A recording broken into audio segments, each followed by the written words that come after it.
ரஷ்யாவில் மருத்துவம் பயில சிறந்த ஒரு அரிய வாய்ப்பு. வெளிநாடுகளில் மருத்துவம் பயில சிறந்த முறையில் உதவுகிறது ஏஜே ட்ரஸ்ட் கல்வி குழுமம்.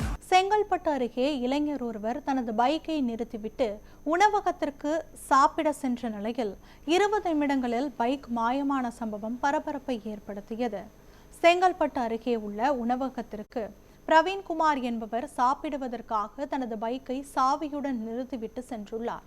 சுமார் 20 நிமிடங்கள் கழித்து வந்து பார்த்தபோது பைக் காணாமல் போனது தெரிய வந்தது. இதையடுத்து அங்கிருந்த சிசிடிவி காட்சிகளை ஆய்வு செய்தபோது அதில் வாகனம் சாவியோடு இருந்ததை பயன்படுத்தி கொண்ட இளைஞர் ஒருவர் எந்த சந்தேகமும் இல்லாமல் பைக்கை எடுத்து செல்லும் காட்சி பதிவாகியுள்ளது.